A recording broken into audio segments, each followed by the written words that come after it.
এরশাদের পরবর্তী সময় বা এরশাদকে সরাতে যেভাবে হাতে হাত ধরেছিল আওয়ামী লীগ এবং বিএনপি, আবারও একটা সেই রকম সময় এসেছে বলে আপনি মনে করেন?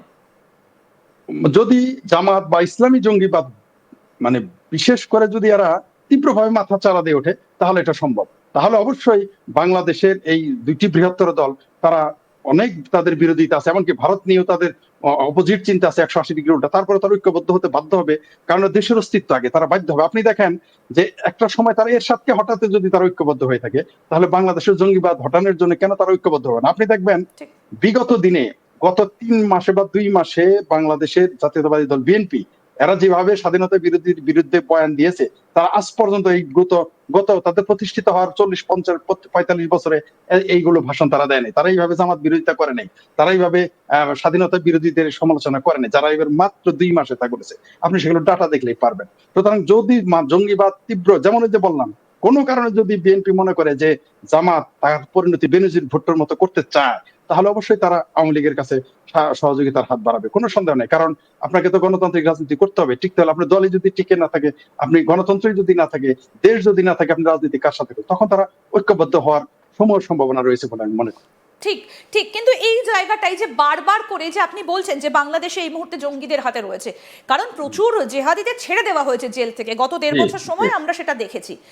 এবং জামাতের ওপর অনেকটাই নির্ভর করছে এই মুহূর্তে বাংলাদেশের পরিস্থিতি। তারা মোহাম্মদ ইউনূস কিভাবে যে ধরনের কথা বলছেন, যে সুরে কথা বলছেন, জামাতের মুখেও অনেকটা সেই ধরনের কথার সুর শোনা যায়, এমনটা অভিযোগ বিভিন্ন জায়গা থেকে উঠে আসে। কিন্তু এখন প্রশ্ন হচ্ছে, ভারতের বিরুদ্ধে বিষোদ্গার করা এই জামাতরা, তারা তো ভারতের সঙ্গে যুদ্ধ করতে চায়।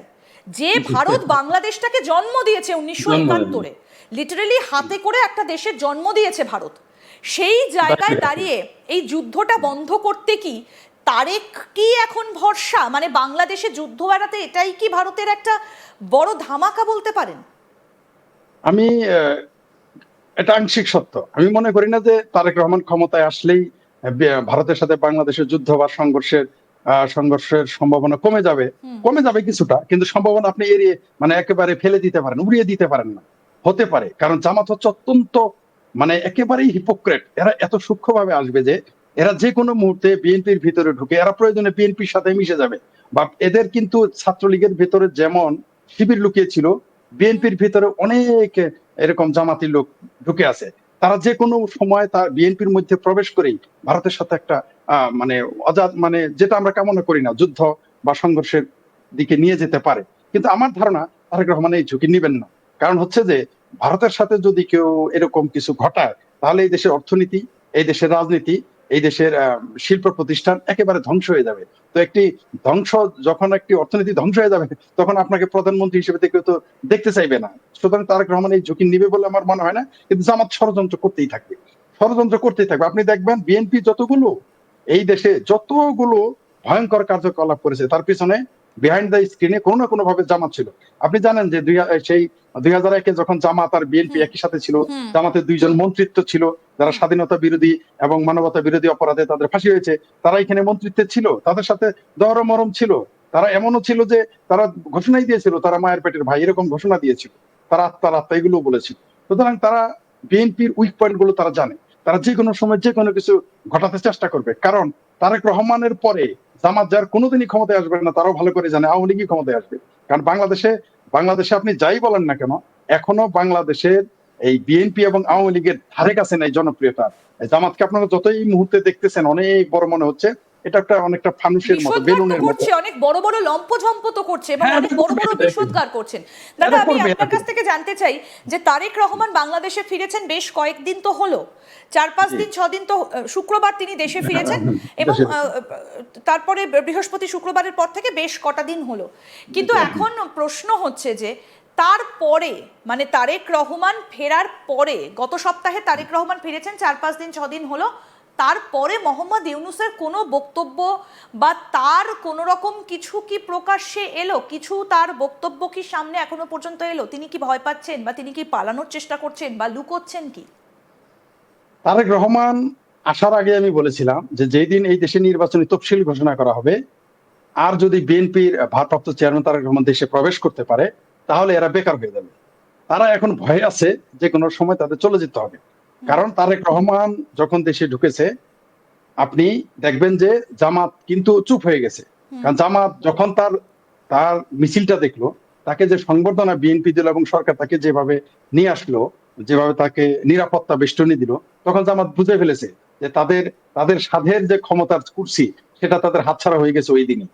এটা নিশ্চিত ওই দিন হয়ে গেছে।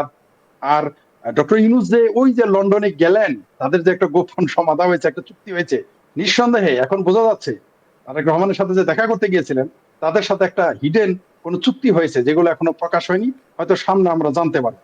হয়তো ডক্টর ইউনূসকে পালিয়ে যেতে কিন্তু সহযোগিতা আপনার করবে। কি মনে হয় যে তারেক রহমান কি ইউনূসকে রেখে দেবেন বাংলাদেশে? না, এই ঝুঁকি তিনি আমার মনে হয় নেবেন না। কারণ ডক্টর ইউনূসের ন্যূনতম গ্রহণযোগ্যতা এই দেশে নাই, একেবারেই নাই। এটা আমি এমন না যে আমি তাকে অপছন্দ করি বলে না।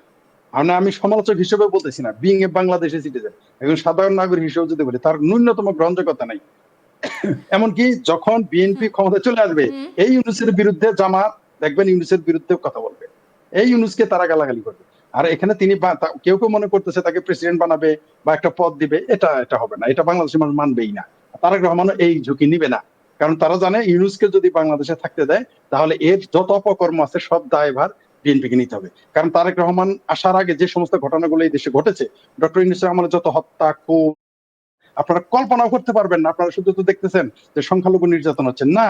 এই যে শুধু সংখ্যালঘু নির্যাতন হচ্ছে না, সংখ্যাগুরু মুসলমান তারা যদি আওয়ামী লীগ হয়, তারা যদি মুক্তিযুদ্ধের তাদের পক্ষে উপর হয়, নানা রকম অত্যাচার চলছে। দাদা, একটা জিনিস, এই যে -2 ফর্মুলা আমরা বারবার দেখেছি যে বাংলাদেশের এই -2 ফর্মুলা ভীষণভাবে মানে প্রাসঙ্গিক। আলোচিত। একটা সময় আমরা জি। দেখেছিলাম যে খালেদা জিয়া এবং শেখ হাসিনাকে একসঙ্গে জেলখানায় ঢুকিয়ে দিয়ে একটা সরকার গঠনের চেষ্টা, একটা একটা অন্তর্বর্তী সরকার, এগুলো আমরা বিভিন্ন করেছিল। সময় দেখেছি। এইবারও কি সেই জামাতের তরফ থেকে সেই -2 ফর্মুলাটা সামনে আনার কথা ছিল? কোথাও গিয়ে কি এই লাস্ট মোমেন্টে তারেকের বাংলাদেশে ঢুকে যাওয়াটা, এটা কি কোথাও গিয়ে একটা বড় ফ্যাক্টর হয়ে দাঁড়ালো? আমি এক্স্যাক্টলি। একটা বিষয়ের নিরিখে আপনাকে এই প্রশ্নটা করতে চাই, সেটা হচ্ছে 5ই আগস্ট যখন বাংলাদেশ থেকে হাসিনার কপ্টারটা উড়েছিল, গন্তব্য ছিল কিন্তু দিল্লিতে এসেছিল। আবার তারেক যখন দেশে ফিরলেন 17 বছর পর, গত বৃহস্পতিবার, সম্ভবত বৃহস্পতিবার, জি। জি। 25 তারিখ তিনি দেশে ফিরেছেন। তার বিমানটাও আমরা যখন ট্র্যাক করছিলাম ট্র্যাকারে, দেখছিলাম যে দিল্লির আকাশসীমা ক্রস করছিল। জি। সুতরাং এটা কি কোথাও একটা -2 ফর্মুলাকে পিছনে ফেলে দেওয়া? এর পেছনে কি জি। অন্য কোনো একটা বুদ্ধি কাজ করছে বলে আপনি মনে করেন?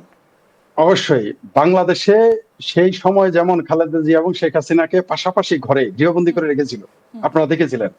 সেই পরিকল্পনাটা এখনো ছিল। তাই 17 মাস দেরি হলো তারেক রহমানকে আসতে। কিন্তু যারা এই কুশীলব, যারা দেশে বিদেশে, যারা এই প্ল্যান করেছিল যে আবারও -2 তে যাবে, আমি বলেছিলাম -4, অর্থাৎ খালেদা জিয়া, শেখ হাসিনা, তারেক রহমান এবং জয়, এদের বাদ দিয়ে বাংলাদেশে একটি শক্তিকে ক্ষমতায় দেওয়ার পরিকল্পনা করা হয়েছিল এবং যথাসাধ্য চেষ্টা করা হয়েছিল। দেশের ভিতর থেকে, বাংলাদেশের সেনাবাহিনীর ভিতর থেকে, তুরস্ক, পাকিস্তান সহ আরো কয়েকটি দেশ, আপনারা সেগুলোর নাম জানেন, তারা বহুভাবে চেষ্টা করেছে। কারণ তারা শেষ মুহূর্তে দেখেছে যে আসলে জামাত যতই লম্পজম্প দিক, যতই তারা ক্ষমতা দেখাক, আসলে তাদের সারা বাংলাদেশে তাদের সেই সাংগঠনিক ক্ষমতা নেই।